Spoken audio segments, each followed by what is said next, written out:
Ladies and gentlemen, we are honored that you are here today for the joint oversight hearing of the Senate Human Services Committee and the Senate Health Committee. Thank you so much for coming out here on a Tuesday. We have called it to order here at 2:09 p.m. There's a few thank yous that I'd like to be able to make before we get into our hearing, and it's entitled Psychotropic Medication and Mental Health Services for Foster Youth, Seeking Solutions for a Broken System. This is our second hearing on this issue, and again, we're grateful for the conversation that we're about to have here. A few thank yous. I want to take a moment to say thank you to the chairman of the Senate Health Committee, Senator Hernandez, who is here today. We're just grateful for his leadership and his partnership on this important issue and for his attendance here today, and just want to say thank you, and it's really good to see you, sir. I'd like to be able to say thank you to the individual to my left. This is Sarah. She is a consultant with the Senate Human Services Committee. She has put in an amazing amount of work, and I just want to say thank you so much for all of your efforts on this as well. And of course, recognizing Jody, who is our Sergeant at Arms here today, and do appreciate all of his work with the State Senate as well. The way we're going to work this today is we have two panels. We're going to start out with the foster youth and the specialty and mental health system of care panel. That is lengthy. Do not mean to be rude, but we're going to keep each speaker to no more than 3 minutes. Then we are going to be turning it over to the Medi-Cal Specialty and Mental Health Health System Oversight Panel, and we're grateful of their attendance as well, and we're going to be keeping that to 3 to 4 minutes, and I think that we're going to let Mr. Lightbourne go for at least 5. Hey, there we go. I'm kidding. However long time you need, Mr. Director, we're grateful that you're here today. Thank you so much. And then obviously want to hear from all of you as well, and we'll be opening it up for public comment. Both the chair and myself have some opening comments that we would like to be able to offer, and I'm just going to launch it right here, but I want to say if there's any need for the doctor to say any items before opening statement. You go ahead. Okay. And again, I just want to say how grateful we are that you are here today. And it has been 10 years since the legislature first visited the problem of overprescribing of psychotropic medication in foster care. And as we know, this problem is bigger than ever. I'd like to be able to read some quick statistics. Teens in foster care are 3.5 times more likely to be prescribed psychotropic medication than their peers who are not in foster care. 62% of adolescent foster youth on psych meds are prescribed antipsychotics. Now, this is the strongest class of drugs which have not been approved by the FDA for use in children, and 12% are prescribed multiple medications, the effects of which have not been well studied. 56% of children living in group homes are on psych medication. Over 275 foster youth kids under the age of 5 have been prescribed psychotropic medication, nearly 300. In addition, there's evidence that dosages are frequently far too high, and that once on a medication, kids are not able to taper off, contrary to best medical practices. And at our last hearing, and many of you were there, we heard testimony that these medications do not treat underlying trauma, but only the symptoms of untreated trauma.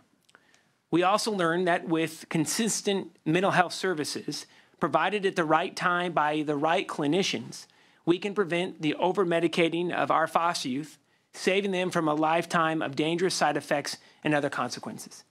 However, we continue to hear regularly from stakeholders in the child welfare system that children routinely are not being provided the effective mental health services they need to heal from the traumatic experiences that led to their involvement in the child welfare system. In fact, in many cases, we're hearing the opposite. And today we are going to hear testimony that foster youth are in need, desperate need, of mental health service experience. And here's what foster kids see when they enter the system. Number 1, long delays in being initially approved for care. Number 2, referrals to doctors or providers that aren't taking new patients. Number 3, inexperienced interns or clinicians with constant turnover. Number 4, long wait lists. And 5, a reliance on stigmatizing diagnoses, often assigned in order to ensure eligibility for services, but which later lead to further medication. And while it's disturbing to hear about these serious problems, it's frankly more disturbing that conversations with the Department of Healthcare Services indicate they have no information or examples of kids systematically failing to receive needed services. These comments are coming from kids' attorneys, foster youth advocates, foster parents, and foster youth themselves. On page 2 of the committee's background paper, you're going to find 6 concrete examples that we received by reaching out to several mental health advocates and children's attorneys. These 6 were found in just a matter of hours, and we know there are thousands of other cases like these 6 in the 63,000 California foster youth system. In every case, we have children who didn't get care when they needed it with incredibly damaging consequences. And this is just the tip of the iceberg.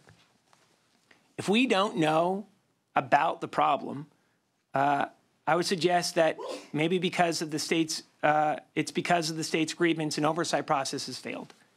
And if we don't know about the problem and don't measure it, then we can't fix it.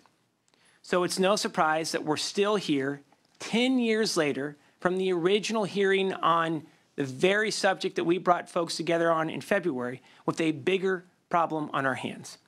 And today we're going to hear about the department's work on the performance outcomes system, which is a positive step to figure out a very complicated problem.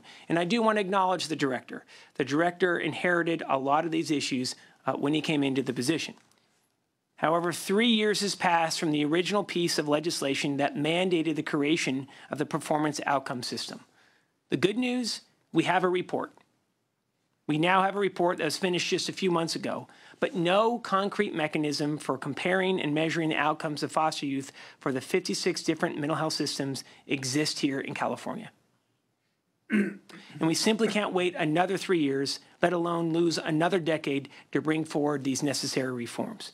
And given the state's challenge in figuring out how to measure outcomes for our specialty mental health system, with dozens and dozens of high-paid professionals dedicated to the system, you can imagine the challenges our vulnerable kids face when they are trying to access care in the foster care system. And I'd like to be able to quickly address the Global Data Sharing Agreement that was recently signed by the Department of Health Care Services, the Department of Social Services, and the Medical Board. This agreement allows for the sharing of data on data related to foster youth. Currently, departments are using this agreement, for example, to see how many foster kids had a claim for psychotropic medication, how many have multiple medications, and how many follow-up visits are had with the prescribing doctor, etc.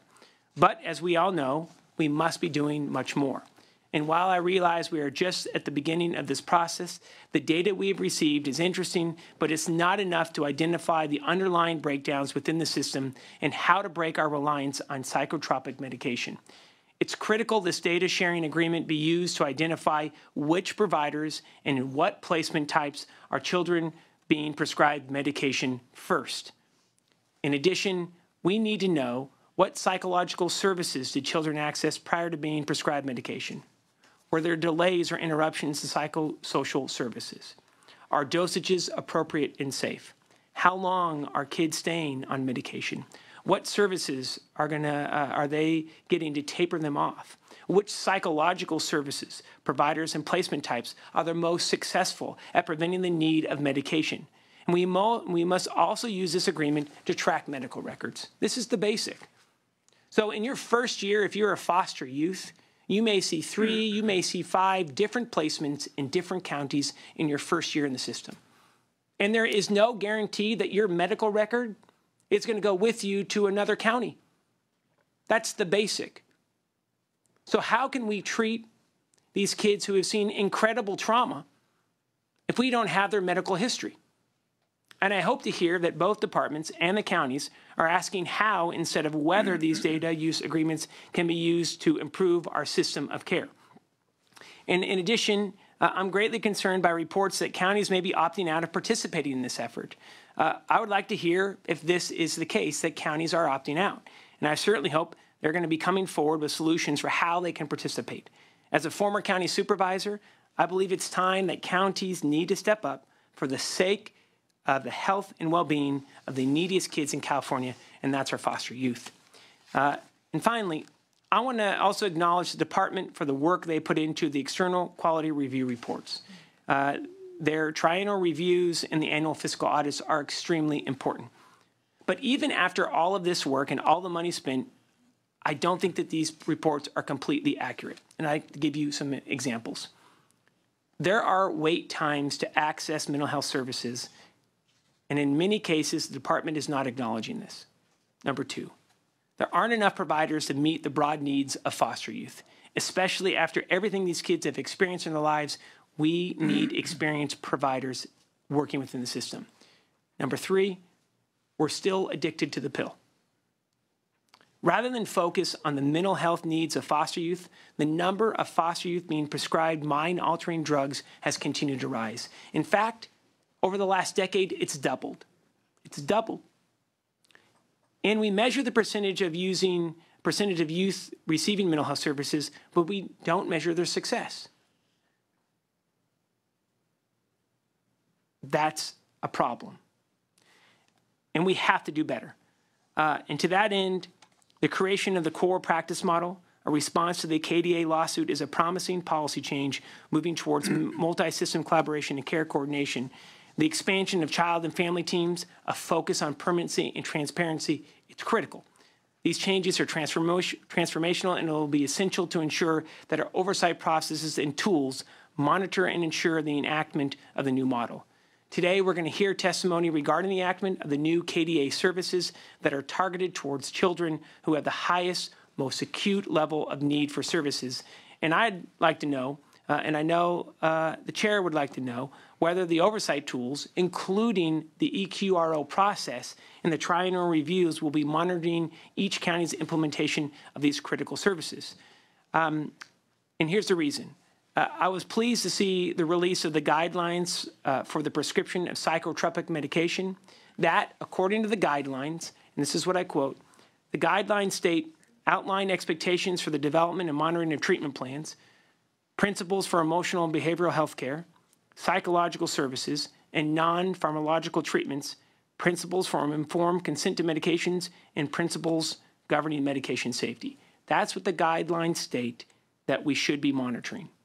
And it's my hope that our statewide monitoring system will be looking at counties' adherence to these principles, and perhaps more importantly, that each county will be monitoring the performance of their subcontracted providers to ensure each of their adherence to these practice guidelines. But there's a problem. And I hate to say this, but we actually don't monitor. So I say all of that we have implemented these new guidelines, but we don't monitor or track to see if the counties are doing the right things.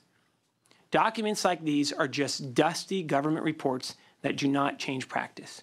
So what we've done is we put these incredible new guidelines in place, and we never go back into the system to make sure that the success of foster youth being achieved. And it's great to have these guidelines, but we aren't going to enforce or make sure we're moving the needle for success for foster youth, and I'm sorry, but that's simply not okay. I have several other items that I'd like to be able to present here today. I'm going to hold them. Again, I'm grateful for your participation. I said this at our last hearing, and I'm going to say it again to the director. The director has been working on this issue. He's inherited many of the challenges. We are here to be collaborative, but we can't wait another 10 years. Today's hearing is going to be focused on solutions, and we look forward to working with all of you, not just now, but in the months to come. Without further ado, I'd like to be able to turn it over to the Senator, who I'm grateful for his work with Health Services, and the Senator is also going to be chairing the extraordinary session Health and Human Services Committee. I'm grateful for your partnership. Thank you very much, Senator McGuire. First of all, let me thank you as well for the invitation and for having this hearing. You know, I first became aware of this probably within the last year or so, unfortunately, through the San Jose Mercury News with some of the information that's come out with regard to the prescribing of these psychotropic medications to kids. And then I also had the pleasure of not only getting to meet this young man to my left. When he got elected to the Senate, we started to have dinner periodically, kind of catch up. And I come to realize this is an issue that's very important to him, and it kind of sparked my interest as well. So my offer to him at the time was, if there's anything I can do, because this is obviously a health issue dealing with a very vulnerable population that we serve in the state of California.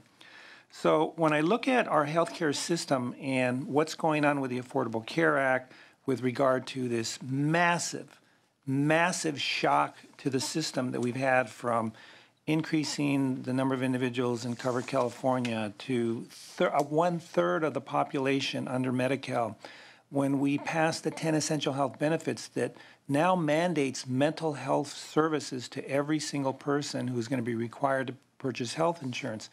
Put that aside, and you have now these vulnerable children in foster care who are being treated, whether it's overprescribed, inappropriately, I mean, whatever the case is, now that adds to the burden that we have on the system.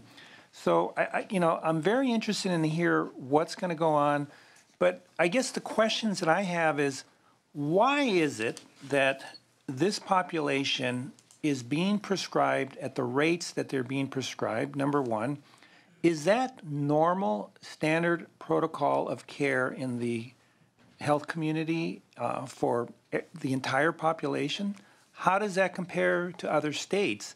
But more importantly, how does the foster youth population compare to the population as a whole? Okay, is it that they have many more health problems, many more mental health problems? I don't know. Those are the kind of questions that we have to be able to ask ourselves. And if so, is that the appropriate standard of care that you're going to be treating these individuals? So I would imagine that if you have a child that has two parents, upper middle class, that they wouldn't stand for their children being over-medicated, making sure they get the proper providers, et cetera. So these are a lot of the questions that I think we need to be dealing with, and more importantly, we need to be asking. And then if you look at the system that we have, yes, we have very few primary care providers. We're going to be doing some hearing on workforce on mental health, just period, because I believe not only do we have very few primary care providers, we probably don't have enough mental health providers that are going to be servicing not only the general population, but this population as well. Other questions I have, I understand that CMS has recently approved the state's 1915B waiver for the next 5 years, and my understanding is that there's some specific requirements that they're going to be asking on behalf of the state to be addressing this issue, and I want to be able to find out what that is and how that's going to be addressed. And I guess maybe I should just close with this: is this the appropriate system that we have for these patients? I mean, that's a pretty large question to be asking. Should we be integrating mental health with our physical health? Should it be a different system? Maybe we should be asking a different question.